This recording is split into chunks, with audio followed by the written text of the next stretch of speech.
2月11日，泽连斯基在接受英国卫报采访时表示，如果俄乌双方要坐下来谈停火，他就提议进行领土互换。这是什么意思呢？就是乌克兰想用手里的库尔斯克所占领土换取所有被俄军占领的乌东和克里米亚等所有领土，并通过谈判达成和平解决方案，结束正在进行的战争。只是乌克兰现在占着的库尔斯克地区面积大约是500平方公里，而俄罗斯占领的乌东四州和克里米亚面积高达10多万平方公里，简直一个天上一个地下。而俄罗斯又不是傻子，泽连斯基为什么会提出这么不靠谱的提议？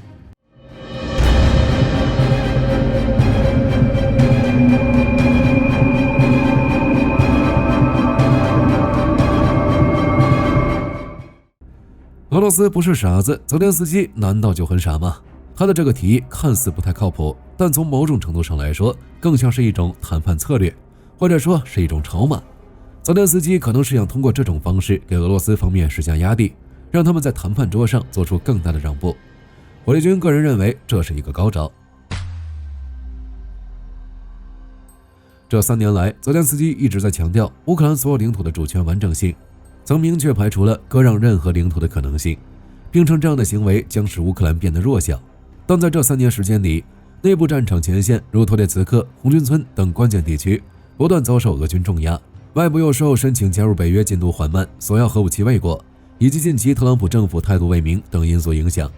泽连斯基心里苦啊，同时他看出来了乌克兰只能依靠自身寻找办法脱离困境，这才提出了领土互换的大胆想法。如果美国能迫使俄罗斯同意就结束战争进行谈判，那这个提案就有可能实现。不过泽连斯基也强调，虽然已准备好进行谈判，但坚称乌克兰必须以实力为依托参与。他声称，在俄乌停火后，美国必须参与驻兵乌克兰，提供相应的空中掩护情报支持，否则不仅是乌克兰，整个欧洲都将面临俄军的威胁。至此，《纽约时报》分析称，在战后至少要向乌克兰派遣15万军队驻扎，才能够保证安全。同时，丹麦国防情报局2月11日发布了一份解密情报，称俄罗斯有能力在未来5年内对北约发动全面战争。在情报中，若让俄罗斯以对自己有利条件停止或冻结俄乌战争，那么俄罗斯将释放大量军事资源，加上有朝鲜、伊朗等外部势力支持，停战后俄罗斯可以快速重建军队，拥有与北约开战的实力。而且据英国国际战略研究所2月12日报告显示，2024年欧洲各国的国防总支出共为4570亿美元，而俄罗斯一国就有4620亿美元。因此，欧洲各国若是不选择加强军事能力，随着俄罗斯军事实力恢复，其冒险与北约开战的意愿也会随之增加。一旦让俄罗斯认为北约在军事或政治上被削弱，那么在如今俄罗斯怀疑美国对欧洲进行军事支持的情况下，其更愿意攻击欧洲的北约成员国，即便触发北约的共同自卫承诺条约也在所不惜。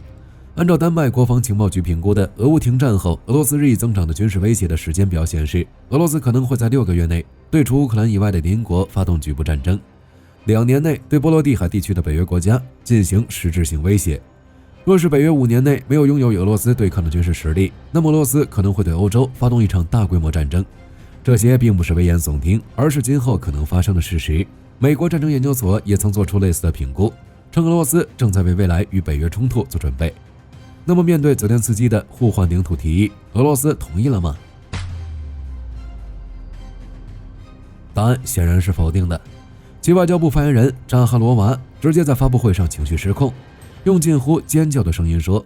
可以在库尔斯克划出2米长、1米宽、1米半深的土地留给泽连斯基，这显然是在给泽连斯基准备坟地。不过扎哈罗娃的激烈反应除了个人情绪的宣泄外，也代表了俄罗斯官方对泽连斯基这一提议的强烈不满和担忧。乌克兰真理报2月12日报道，美国战争研究所报告称，俄罗斯担心北约会听从泽连斯基的建议，在可能的和平谈判中施压，于是普京开始封口了，即限制俄罗斯博主发布有关库尔斯克局势战况，试图堵住悠悠众口。但占领就是占领，在未来可能的和平谈判中，俄罗斯难道还能不承认吗？而且对俄罗斯而言，库尔斯克问题早已不是单纯的国际事务，更是俄罗斯国内政治的考验。毕竟乌军闪击库尔斯克是自2战以来俄罗斯第一次遭到外部势力入侵，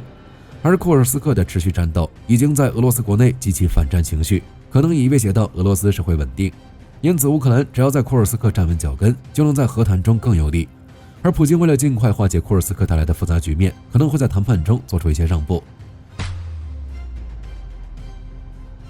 乌克兰闪击库尔斯克已被认为是现代战争的经典之战。去年8月6日，乌军以精锐兵力突袭了库尔斯克州，不但保卫了苏美州，还建立起了缓冲区。自此，俄乌战争不仅限于在乌克兰领土上进行，也在俄罗斯本土进行。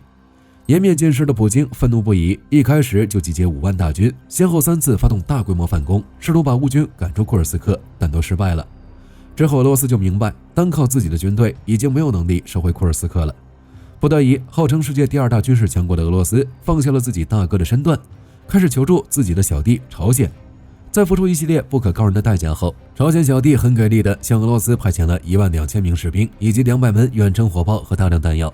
与库尔斯克俄军一起组成俄朝联军，2打1再度攻向乌克兰守军，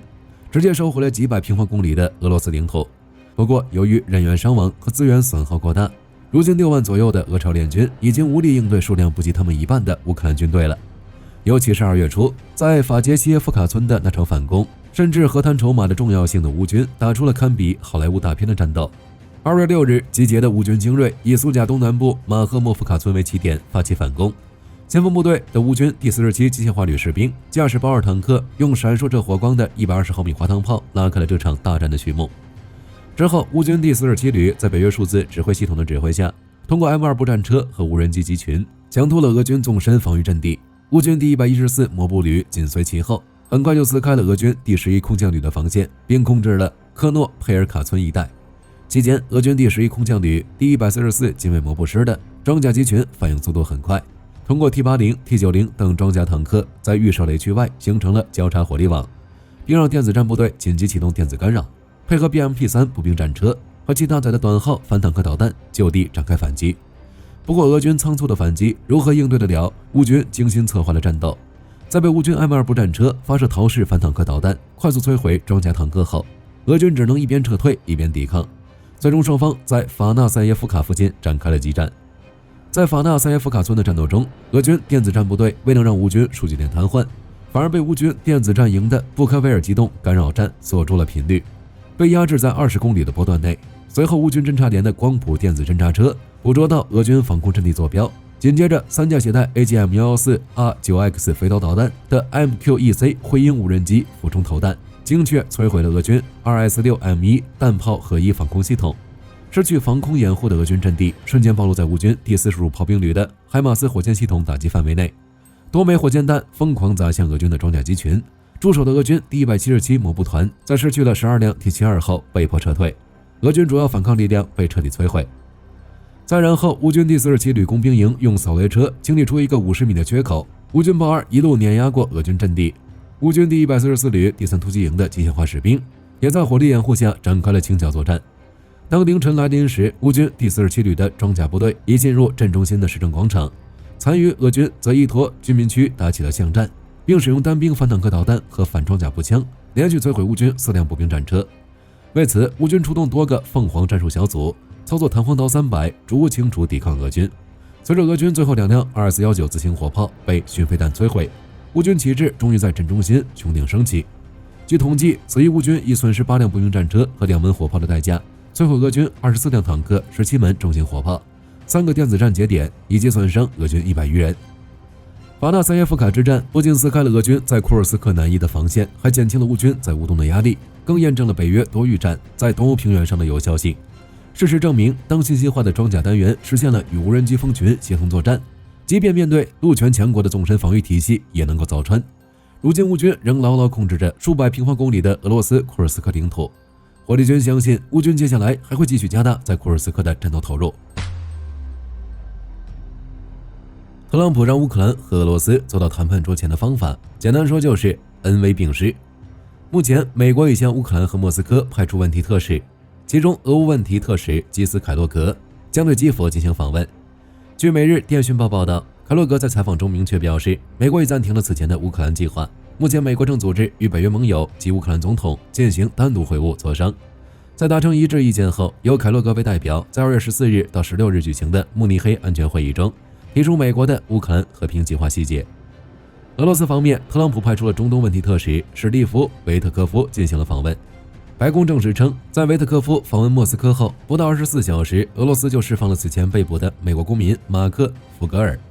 白宫没有说明是否为马克·福格尔的获释付出了什么代价，但特朗普称这是一笔公平交易，也是结束乌克兰战争道路上的好兆头。目前有超过50%的美国人认为特朗普做得很好，有70%的美国人认为特朗普正在兑现竞选承诺。不过，俄总统新闻秘书佩斯科夫表示，克里姆林宫没有关于维特科夫抵达莫斯科的消息，仅表示俄罗斯和美国的接触在持续进行并不断加强。或许正是由于俄罗斯的不配合，才让美国转变态度，将与欧洲和乌克兰达成一致意见后再公布和平计划。或许大家不知道，俄乌和平谈判从2022年2月27日就开始，可以说战场打了多久，和谈就进行了多久。不知道此前的慕尼黑安全会议会有一个怎样的结果。接下来我们再来看一些其他消息。据莫斯科时报报道，继解雇航天局局长后，普京又签署了一项关于诺夫哥罗德州州长安德烈尼基金辞职的法令。相关文件于2月7日发布在克里姆林宫的官网上。据悉，自2017年以来，安德烈尼基金一直领导诺夫哥罗德州，并于2022年再次当选新任期。该任期原定于2027年卸任，但如今宣布提前结束。根据克里姆林宫官网信息，尼基金与普京的最后一次会晤发生在去年9月。俄媒称，在这次谈话中，普京并没有批评尼基金。可即便如此，尼基金依然成为了俄罗斯于2025年被解雇的第一位州长级官员。随后，俄罗斯政府新闻处发文解释，称解除尼基金的州长职务是应本人要求，后续其将出任交通部副部长。同时，俄罗斯中央选举委员会主席艾拉·帕姆菲洛娃表示，在尼基金离任后，该州的新任州长将在今年9月举行的投票日上选出，而在此之前，将由第一副州长亚历山大·德罗诺夫暂时担任该州代理州长。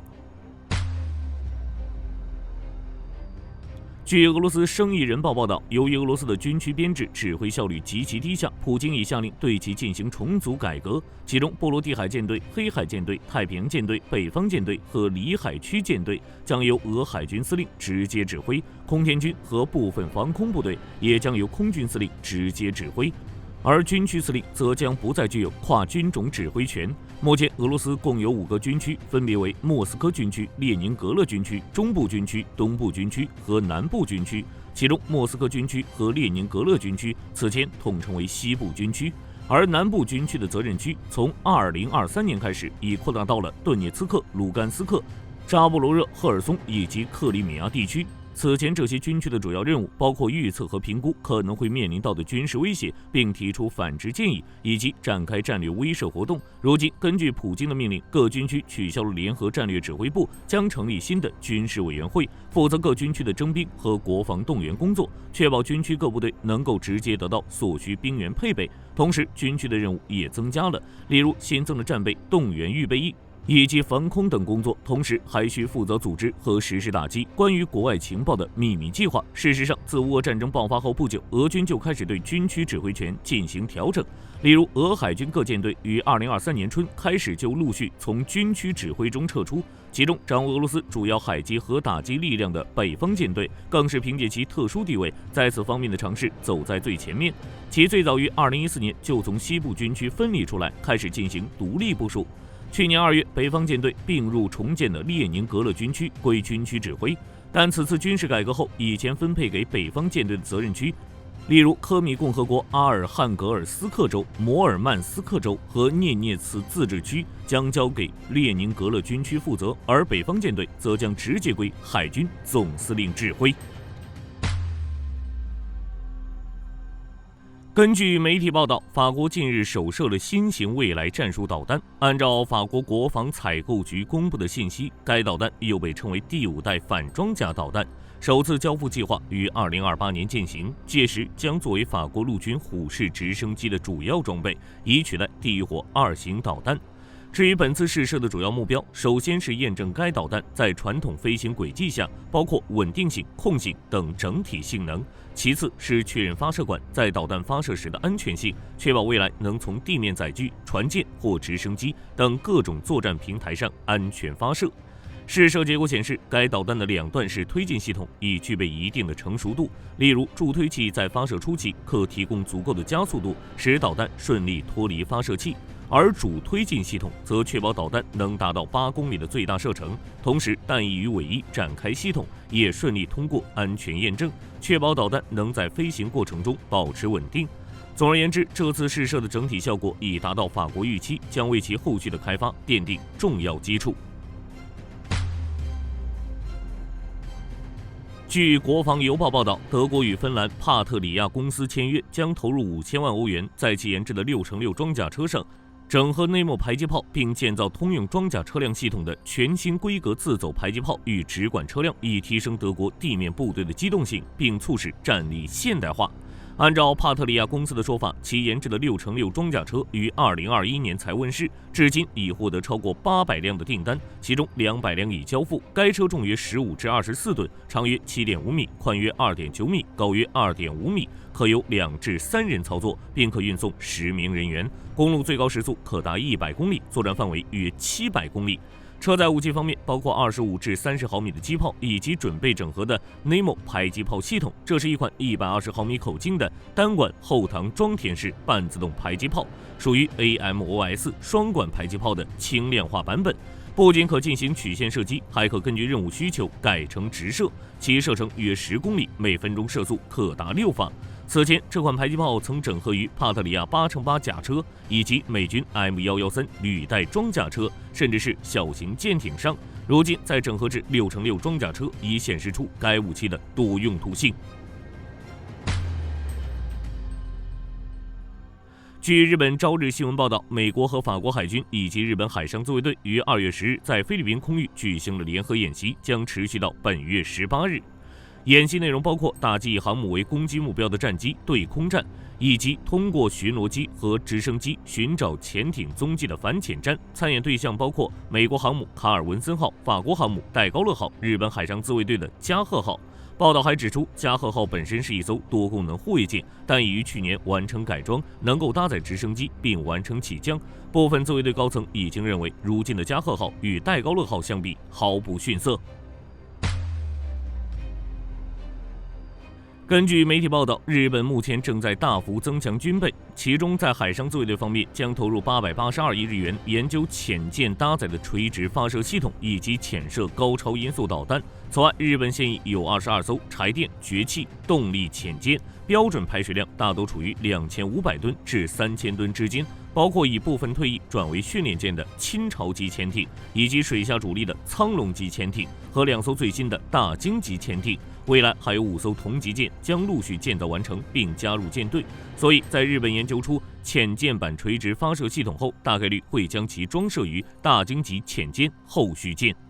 当然，至于日本究竟何时能在上述项目中取得新进展，目前来看还有待观察。在航空自卫队方面，将接收美国向其出售的新一批 JASSM-1R 导弹以及配套的训练弹药、防干扰接收器等设备。该导弹由洛马公司研制，是一款具备隐身能力的亚音速远程空对地巡航导弹，正式编号为 AGM-158B， 由 AGM-158B 原型导弹改进而来，其采用人工智能技术，能自行规划航路，并自动识别锁定目标，也可根据敌方雷达信号修正路线，射程约1000公里，作战半径约700公里，命中精度号称可达到米级。目前，日本航空自卫队现役的 F-15G 战机正对标美国空军的 F-15E 战机进行升级，预计可挂载5枚该型导弹。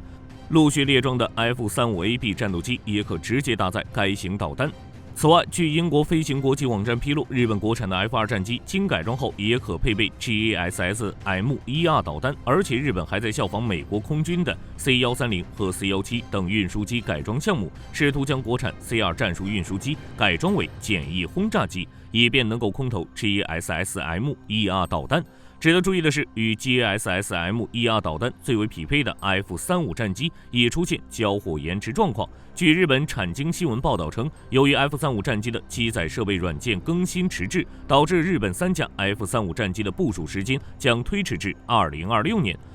另据日本防卫大臣中谷元透露，原计划在本年度部署的第一批6架 F-35战斗机也将推迟至2026年，这就意味着在本年度中，日本将没有 F-35战机可进行战略部署。